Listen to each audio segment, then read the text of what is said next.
Radhe Radhe friends. আজকে ফেব্রুয়ারির 21 তারিখ 2024। আজকে বরাহ জয়ন্তী, বরাহ দ্বাদশী। ভগবান আজকের দিনে বরাহ রূপে আবির্ভাব হয়েছিলেন।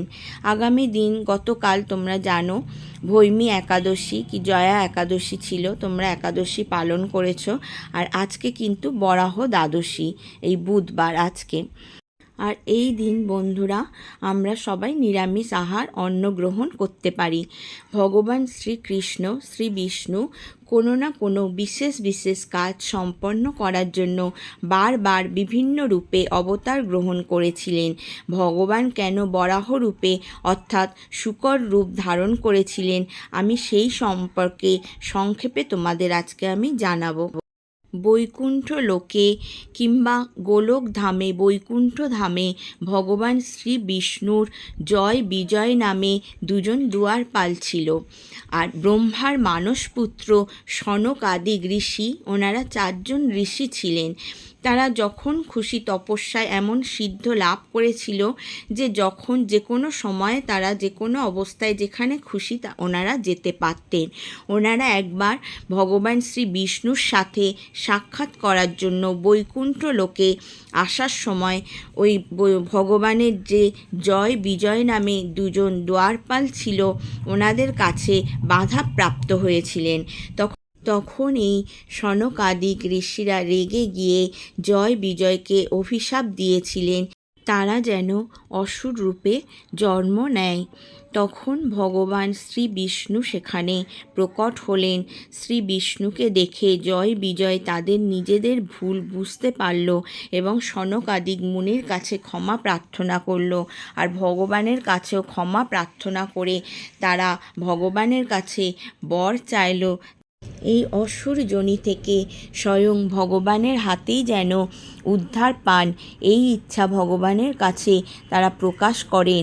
ভগবানের কাছে বর প্রার্থনা করলে ভগবান তাদের এই দয়ানিধি করুণানিধি তাদের প্রার্থনা স্বীকার করে নিলেন এবং ভগবান বললেন যে তারা 3বার অসুরজনিতে জন্ম নেবে আর 3বারই ভগবান তাদেরকে উদ্ধার করবেন।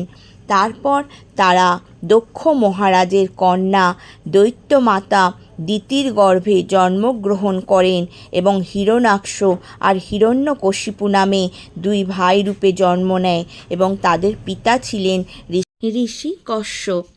হিরণ্যকশিপু তোমরা জানো ভক্ত প্রহ্লাদ মহারাজের পিতা ছিলেন এবং নৃসিংহ ভগবান নরসিংহ রূপে হিরণ্যকশিপুকে উদ্ধার করেছিলেন। আর এই হিরণ্যকশিপুর বড় ভাই হিরণ্যাক্ষ পৃথিবীকে অর্থাৎ ধরিত্রী মাতাকে পদাঘাত করেছিলেন, যার জন্য পৃথিবী সেই পদাঘাত সহ্য করতে না পেরে গর্ভদশায় সমুদ্রে রসাতলে তলিয়ে গেছিল। তখন ব্রহ্মা সেই রসাতলে তলিয়ে যাওয়া পৃথিবীকে উদ্ধারের জন্য ভগবান শ্রী বিষ্ণুর স্তব করতে লাগলেন। তখন ব্রহ্মার নাসিকারন্ধ্র থেকে ভগবান শ্রী বিষ্ণু ছোট্ট আঙুলের সমান বরাহ রূপে বেরিয়ে এলেন। তারপরে তিনি হাতির মতো আকার নিলেন ভগবান, তারপরে পর্বত আকার, তারপর আস্তে আস্তে আকাশ ছুঁয়ে গেলেন ভগবানের সেই আকার। তখন ব্রহ্মা সহ অন্যান্য দেবতারা বুঝতে পারলেন যে স্বয়ং ভগবান বিষ্ণুরই আবির্ভাব ঘটেছে। তখন সেই মুহূর্তে ভগবান শ্রী বিষ্ণু বরাহ রূপে সমুদ্রে ঝাঁপিয়ে পড়লেন এবং পৃথিবীকে নিজের দন্তভাগে দাঁতের আগায় করে পৃথিবী ধরিত্রী মাতাকে তুললেন।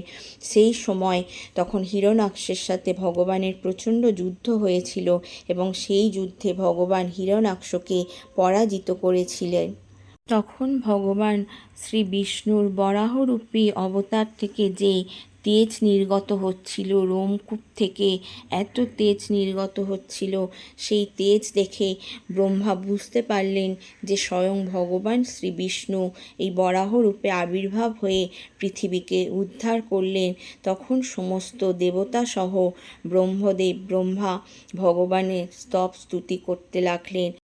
ভগবান বরাহদেবের আবির্ভাবের কথা শ্রীমদ্ ভাগবত মহাপুরাণে তোমরা আরও সুন্দরভাবে ব্যাখ্যা পেয়ে যাবে। বন্ধুরা, তোমরা এই দিন আজকের দিনে তোমরা এটা পাঠ করতে পারো। শ্রবণও করতে পারো। রাধে রাধে।